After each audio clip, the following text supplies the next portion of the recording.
Okay, our first stop in this whole tutorial on weapons is going to be with trenches.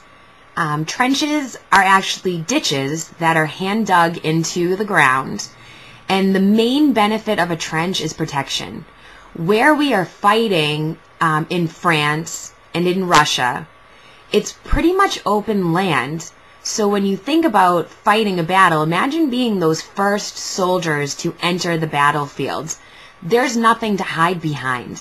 So the reason trenches became valuable and the reason so many of them were dug is in some cases it was the only protection you had. So this is off a great BBC website, which is a British website, but it really outlines kind of the setup of a trench, plus we'll take a little virtual tour. So as you can see, there's 3 different sort of trench lines. I kind of think of this as almost a dodgeball game.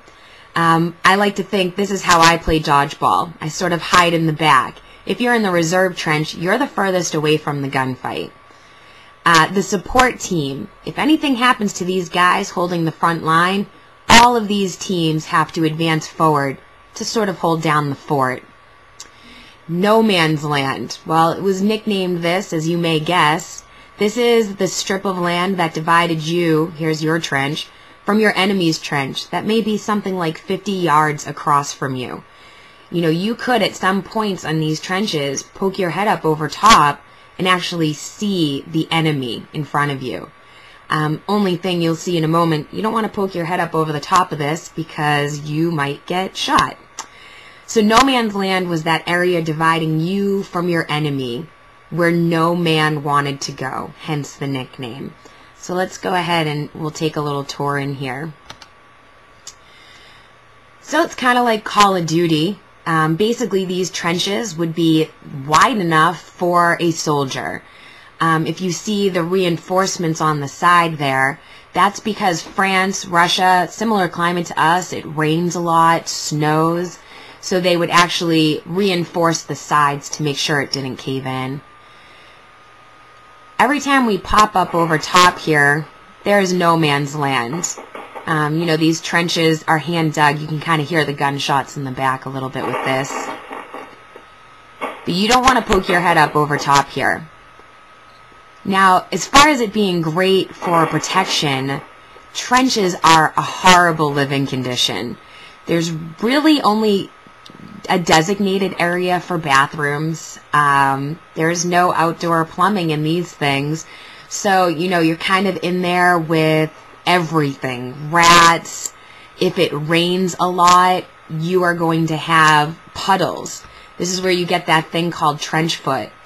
What would happen is water would fill up in here.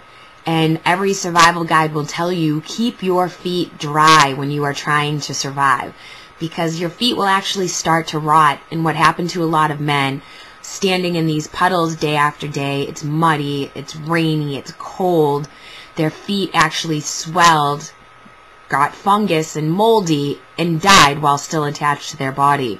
So a lot of men did have limbs amputated because of this.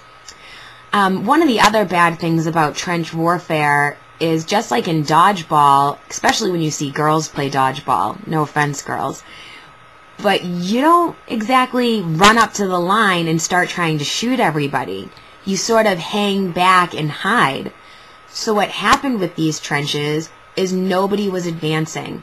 If the whole game is to get across to the other side, cross no man's land, but every time you enter no man's land, you were running against enemy fire, what happened was the Central Powers and the Allies were just hiding in these bunkers, sort of just passing time. A lot of guys were dying of influenza that was spreading.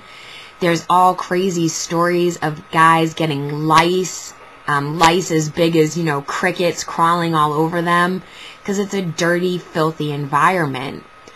So it causes something called a stalemate. S-T-A-L-E-M-A-T-E, stalemate, just like how bread goes stale if you let it sit there. After 3 years of fighting in these trenches, nobody was going anywhere. No land was being gained, no land was being lost. So America will come in and we provide extra bodies. That means you have now 4.8 million men you can send what's called over the top.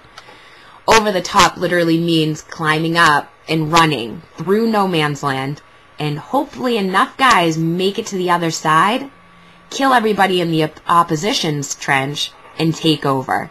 That was really the only way to advance in territory at this point. So imagine being really fast. Guess who's going to go over the top first?